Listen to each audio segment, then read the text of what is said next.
बिहार की सियासत में उस वक्त हलचल तेज हो गई जब पटना हाईकोर्ट ने विधानसभा के 42 विधायकों को नोटिस जारी किया। इन विधायकों में सत्ता पक्ष और विपक्ष दोनों खेमों के नेता शामिल हैं।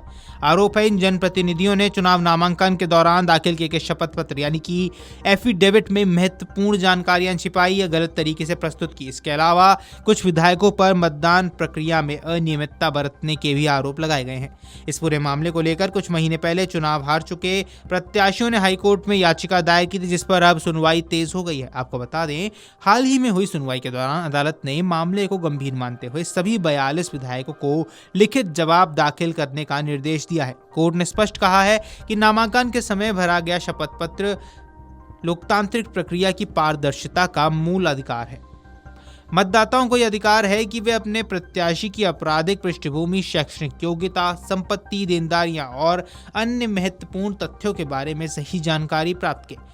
यदि उम्मीदवार इन तथ्यों को छिपाता है या गलत जानकारी देता है तो यह न केवल कानून का उल्लंघन है बल्कि लोकतांत्रिक मूल्यों के साथ भी खिलवाड़ है।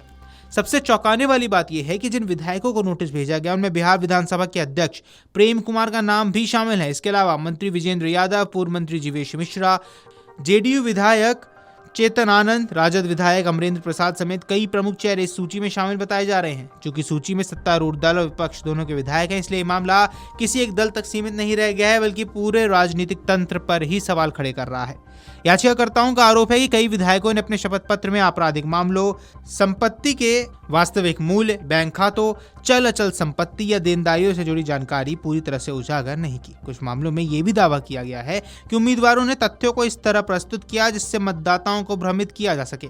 इसके अलावा कुछ सीटों पर मतदान प्रक्रिया के दौरान कथित अनियमितताओं का मुद्दा भी उठाया गया है, जिनकी जांच की मांग की गई है। हाईकोर्ट ने सुनवाई के दौरान कहा कि चुनाव प्रक्रिया में पारदर्शिता और ईमानदारी सर्वोपरि है। अदालत ने यह भी टिप्पणी की कि शपथ पत्र महज एक औपचारिक दस्तावेज नहीं बल्कि मतदाताओं और लोकतंत्र के बीच भरोसे का सेतु है। यदि इस सेतु को कमजोर किया जाता है तो लोकतांत्रिक व्यवस्था की नींव ही डगमगा सकती है। कोर्ट ने सभी विधायकों को निर्धारित समय सीमा के भीतर अपना विस्तृत और तथ्यात्मक जवाब प्रस्तुत करने का आदेश दिया है। वहीं राजनीतिक हलकों में इस नोटिस के बाद प्रतिक्रियाओं का दौर शुरू हो गया है। कुछ नेताओं ने इसे विपक्ष की साजिश करार दिया, तो वहीं विपक्षी दलों का कहना है कि यदि किसी ने गलत जानकारी दी है तो उसे कानून के अनुसार जवाबदेह ठहराया जाना चाहिए। राजनीतिक विश्लेषकों की माने तो ये मामला आने वाले दिनों में बिहार की राजनीति को काफी ज्यादा प्रभावित भी कर सकता है, खासकर तब जब विधानसभा अध्यक्ष जैसे संवैधानिक पद पर बैठे व्यक्ति का नाम भी सूची में आया हो। अब कानूनी विशेषज्ञों की माने तो यदि यह साबित होता है कि किसी विधायक ने जानबूझकर गलत जानकारी दी या महत्वपूर्ण तथ्य छिपाए तो उसके खिलाफ कड़ी कार्रवाई भी हो सकती है। इसमें सदस्यता रद्द होने तक संभावना से इनकार नहीं किया जा सकता। हालांकि अंतिम निर्णय तथ्यों और अदालत में प्रस्तुत साक्ष्यों के आधार पर ही लिया जाएगा। वीडियो डेस्क अमरउजाला.com। अगर आप ये वीडियो YouTube पर देख रहे हैं तो हमारे चैनल को सब्सक्राइब कर बेल आइकन दबाएं और Facebook पर देख रहे हैं तो हमारे पेज को लाइक करें।